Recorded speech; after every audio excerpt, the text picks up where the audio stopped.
Alright everybody, welcome back to another video. I finally have an update on the E30. I'm going to go over my 5-lug swap plans. I have everything I need, I believe, to mock this up and physically set the car on the ground on 5-lug wheels. That said, to preface everything, this more or less will be a mock-up video. I'm going to get hopefully the car on the ground with everything I need for the front half of the 5-lug swap. So we're not worried about the rear right now. I haven't even done enough research to say what the rear situation is going to be like, but I'm going to go over my 5-lug swap, what I'm using, and hopefully by the end of this video, this car will be sitting on the ground mocked up. I'm going to have to take it all back apart anyways because there's a bunch of refresh that I need to do in the front end. I just want proof of concept. I want to know that it's going to work and get us more or less where we need to be. So with that in mind, I'm trying to build the E30 on a super budget, but I'm trying to build a quality car here, so that's why it's such a slow burn. I don't have excess E30 parts laying around, so when I can, I will adapt E36 parts to work for the E30 build, which is what we're going to be doing today.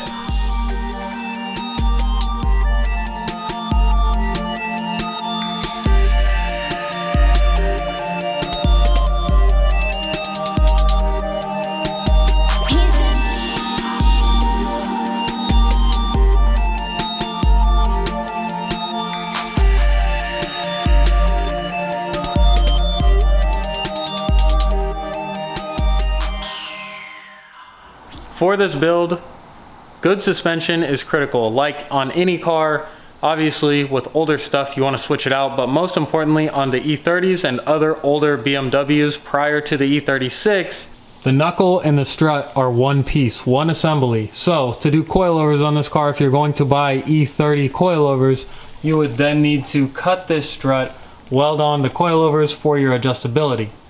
And that is not the end of the world. Plenty of people run just lowering springs or use the cut and weld method to get the suspension adjustability.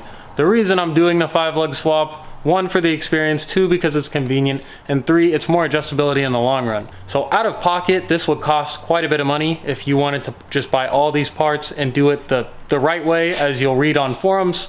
So one of the biggest limiting factors in just slapping some E36 coilovers in these strut towers is the actual distance between the mounting holes is different on the E30s versus the E36s. Now, yes, you could just drill separate holes and you could mount them up just like that, but honestly, I'm trying to build this car right, which is probably hard to believe when you look around, but this thing, like I said, slow burn, long project, but if I'm gonna do it, I wanna do it once, and I wanna do it right. So with that being said, the most crucial part of this project is getting these top hats with the studs in the correct distance and placement so that they can then just sandwich underneath the car and mount up just fine. Conveniently, these are BCs. Someone on Rev Limited, after I inquired about top hats, reached out and said they had these brand new in box they ordered from BC to potentially run on their car. They never ended up doing it. I was looking at the SLR top hats, which were not super pricey, but I believe you would still have to drill holes for the SLR top hats, which ultimately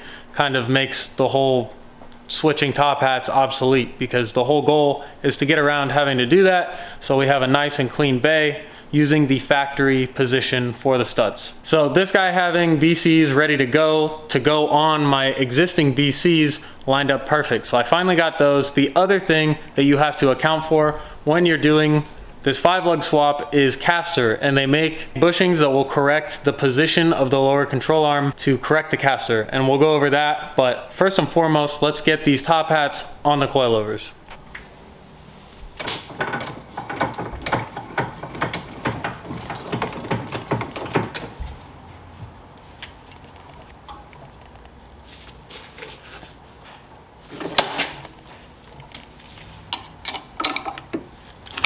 There we go. Get these loose. We'll get all the tension off the spring. All right, so now we got any sort of preload off the spring, super loose here, no tension. We have the top hat itself, which is we just have a nut here that we're gonna zap off, and we can swap this whole assembly with the new top hats.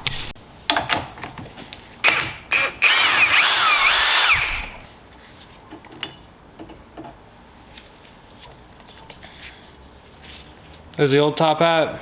So with that coilover, we are then able to run E36 knuckles.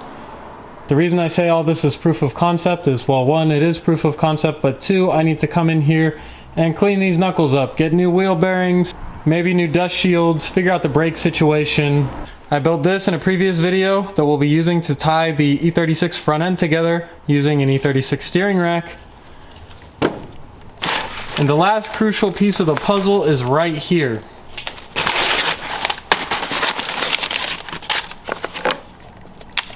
These are Condor's lower control mounts that will correct the caster. There's similar companies that do similar things. I know SRS Customs is, I think, everyone's go-to, but given that these are already here in the United States, I went ahead and picked these up. I'll drop prices in the links for the products that I used, so that way if you do want to 5-lug swap your car, you can go right ahead and check down below.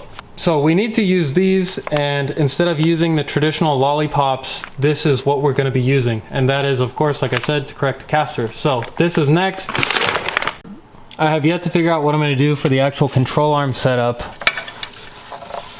These are the E30 control arms. I have yet to decide if I want to do any angle on this car.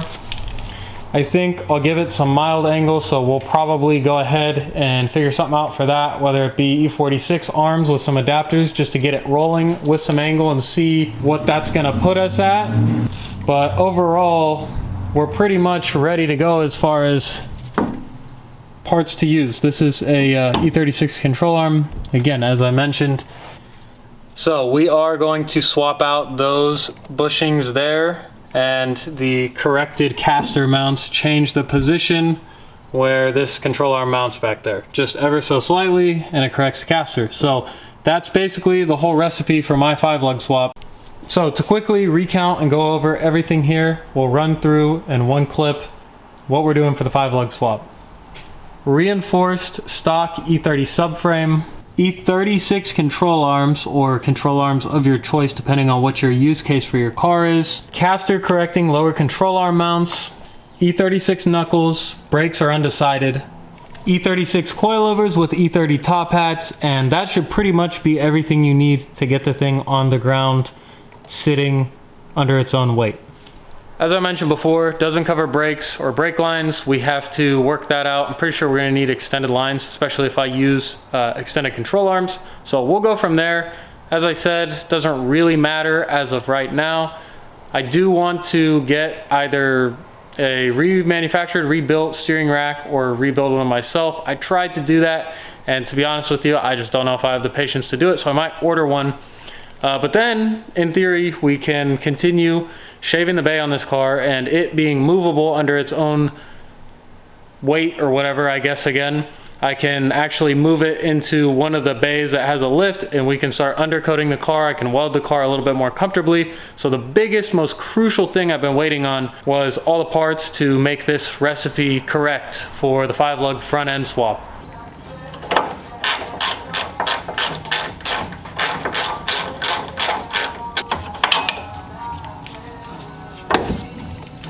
The white powder coat was certainly a choice. I don't know why they chose this color, but not what I would have preferred. Otherwise, they're super quality. Billet aluminum, gonna be super light. All right, well, here's a tip on these. Don't install these until the lower control arms are in them. They're like the 𝙠𝙚 inserts. I think that's how they are. I think that's what they are, the 𝙠𝙚 ones. So you gotta negotiate them a little bit. The other side was not bad. It was easier than I expected. Partially because this still had grease on it, so I'm not gonna apply any more. Like I said, this is not the final control arm selection for this car. This is literally just to get it all bolted up. So I'm going to just try and jam this thing on here.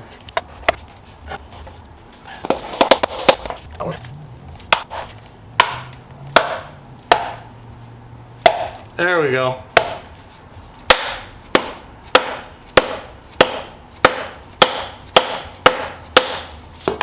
We're pretty much flush with that thing, so that should bolt up somewhat nicely.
All right, we are unofficially 5-lug swapped.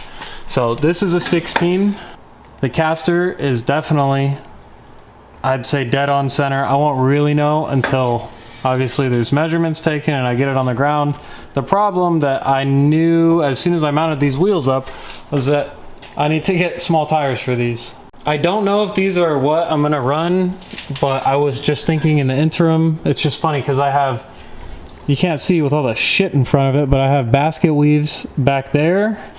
I have basically another iteration of basket weaves, and then I have the 42s. So this spoke design is all over the shop, just don't have the right size tires. So this is a 16. Wait, is it a 16? I might be at 15. I think it's a 16. So obviously with those top hats, we were able to get these BCs in here. As far as height and camber adjustment, I'm not gonna mess with any of that, of course, until I figure out what I'm gonna do for a wheel solution. I might jam my AC Schnitzers on this car, the 17s, because the tires are really small, which might look kind of crazy, and will probably get me in gear to finish up on this engine bay.